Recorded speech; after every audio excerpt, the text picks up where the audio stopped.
నమస్కారం. ఈరోజు మనం అంగారక చతుర్థి గురించి చెప్పుకుందాము.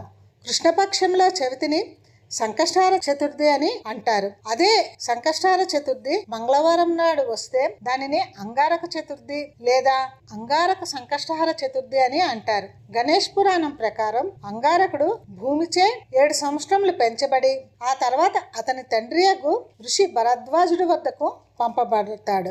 భూమిచే పెంచబడ్డాడు కాబట్టి ఇతనికి భౌమ అని, కుజుడు అని పేరు. ఇతడు గణేశుని గురించి తపస్సు చేస్తాడు. ఇతని తపస్సుకు మెచ్చిన గణేశుడు వరాన్ని కోరుకోమనగా మంగళవారం నాడు వచ్చిన సంకష్టహార చతుర్థి రోజున ఎవరైతే గణేశుని ప్రార్థిస్తారో, ఆ వ్రతాన్ని ఎవరైతే చేస్తారో వారి కోరికలన్నీ తీరాలని కోరుకుంటాడు.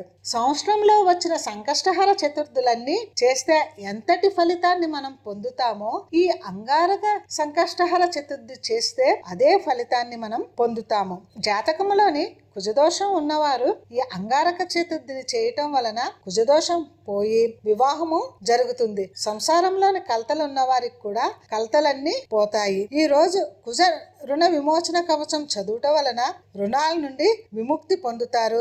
ఆర్థిక ఇబ్బందులన్నీ తొలగిపోతాయి. చేస్తున్న పనుల్లో అడ్డంకులు ఏర్పడినప్పుడు ఈ వ్రతం చేయటం వలన అడ్డంకులన్నీ తొలగిపోతూ ఉంటాయి. ఈ రోజు యమతర్పణములు వదిలితే కష్టాలన్నీ తీరుతాయి. నా ఈ వీడియో మీకు నచ్చినట్లయితే షేర్ చేయండి, లైక్ చేయండి, సబ్స్క్రైబ్ చేయండి.